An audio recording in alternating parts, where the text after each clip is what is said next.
My name is Jon Hyett. I'm the Professor of Obstetrics and Gynecology for Western Sydney University. When we took part in the SMART study, we did this in the Fetal Medicine Unit at Royal Prince Alfred Hospital. There are several objectives to the SMART study.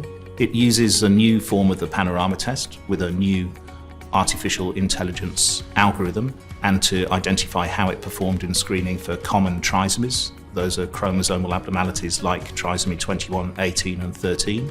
Another objective was to check for other atypical chromosomal abnormalities. An example would be the microdeletion, which is known as 22q11.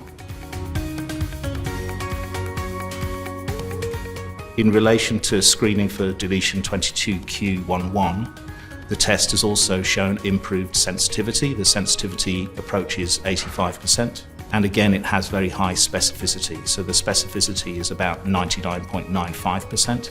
That's a threefold improvement on the previous specificity.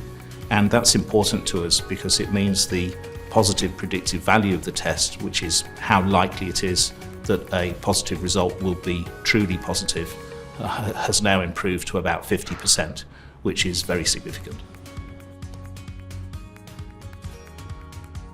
Certainly, I feel that we should be offering an expanded range of screening tests for chromosomal abnormality. And I think that if I was to pick one extra chromosomal abnormality to screen for, it would be deletion of 22q11. In the course of this test, we've actually demonstrated that NIPT probably performs better than just using ultrasound as a screening tool alone. I think we also need to recognise that if you took a younger woman who actually has a relatively low risk for Down syndrome, she's actually probably more likely to have a pregnancy affected by deletion of 22q11. Certainly this is significant, particularly for younger women in our population.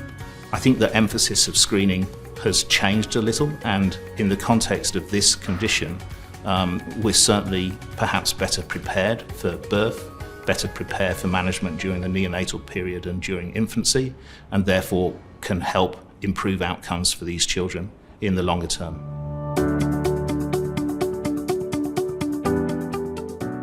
So I think the main value of a prenatal diagnosis of deletion of 22q11 is that we're able first to give parents information about what that condition means, what the likely prognosis is for a child that has that condition.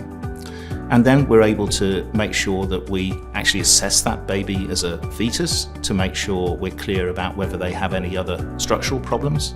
I think one of the most significant findings of the study is the high specificity, which means it has a very low false positive rate, which means we're unlikely to make many women anxious because we include this as part of the test.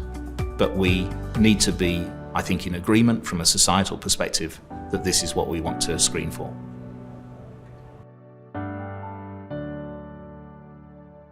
The main advantage of this screening test for parents is it gives them information during the course of pregnancy.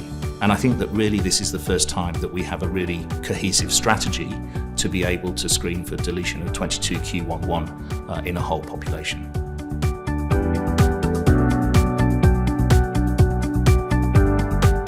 We now have additional information about the prevalence of 22q11 in our population. It's about 1 in 1,500 pregnancies. That's something that we never really completely understood. The results of the SMART study are important because they show that the test now has a very high specificity in screening for deletion of 22q11. I think it's very useful to be able to give women and their families information about the likely outcomes of any pregnancy complication.